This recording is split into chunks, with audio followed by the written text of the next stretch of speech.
একটা সিন দেখাই, দেখেন কি হয়। কুকুরের বাচ্চা দেখেন, সে কুকুরের মাটা কি করে। এই যে কামড় দিয়ে তুলছে মুখে, বলতেছি কিন্তু খুব মজার কাহিনী। তুলে কোথায় নিয়ে যাচ্ছে, ওর পিছনে পিছনে যাই। এই যে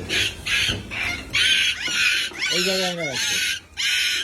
এই আরেকটা বাচ্চা কে আনবো? হ্যাঁ, এই আরেকটা বাচ্চা কে আনবো? এই যে ওই যে আরেকটা, ওই যে আরেকটা বাচ্চা পড়ে আছে। বলতেছি এখনো কিন্তু আসল কাহিনী বলি নাই।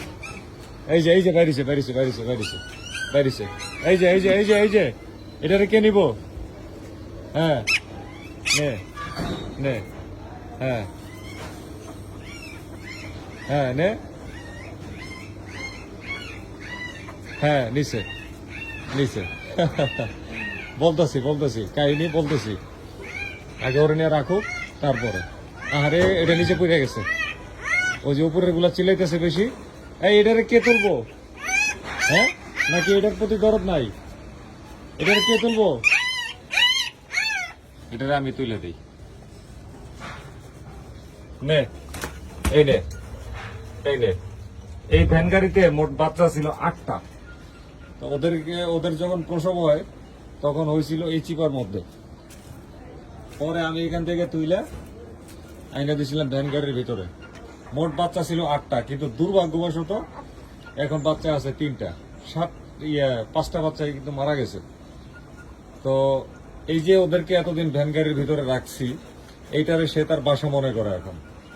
আমি কিছুক্ষণ আগে ওই জায়গায় রোদ্রে একটু বাচ্চাগুলো দিয়েছিলাম যে একটু রোদ্র টোদ্র লাগুক। তো চিৎকার চেঁচামেচি শুনে মা চলে আসছে, এসে আবার বাচ্চাগুলোর এইভাবে ধরে এনে ভ্যান গাড়ির ভিতরে রেখে দিছে। মানে মা তার সন্তানকে বাসাতেই নিয়ে আসছে। মানে মা কিন্তু আসলে মাই। তো আমার কাছে সিনারিটা অবশ্যই ভালো লাগছে। আশা করি যারা যারা দেখছেন ভিডিওটা সবার কাছেই ভালো লাগবে। যদি ভালো লাগে তাহলে ভাই শেয়ার করবেন, কারণ প্রাণীদের এই সমস্ত মায়া মহব্বতের জিনিস, এগুলো মানুষকে বেশি বেশি করে দেখানো উচিত। মানুষ অনেক আনন্দ পাবে, ভালো লাগবে। যারা প্রাণী প্রেমিক আছেন তারা তো অবশ্যই অবশ্যই অনেক আনন্দ পাবেন। আর আমার মতে আসলে প্রাণীকে ভালোবাসে না এমন মানুষের সংখ্যা খুবই কম আছে, খুবই কম। কুকুরটা অনেক ক্লান্ত হয়ে গেছে, হাঁপাইতেছে অনেক। আর বাচ্চা 2টা দুধ খাইতেছে, এটা হয়তো আগেই দিই। এই যা যা মায়ের কোলে যা যা। হ্যাঁ, এই যে মায়ের টাচ পাইছে, এখন কেঁকু করা বন্ধ করে দিছে। আর কয়টা দিন, এখনো কিন্তু চোখও ফুটে নাই। আর কয়টা দিন গেলেই চোখ ফুটবে, একটু একটু করে দৌড়াবে। ওদের বাসায় ওর মা এইভাবেই কিন্তু ওদেরকে দেখাশোনা করে রাখে। কামড় দিয়ে কি সুন্দর করে ওই জায়গা থেকে আনলো। হ্যাঁ, আমার খালি ওই দৃশ্যটা চোখের মধ্যে বেশি বেশি করে ভাসতেছে। যাক, বেঁচে থাকো তোমরা।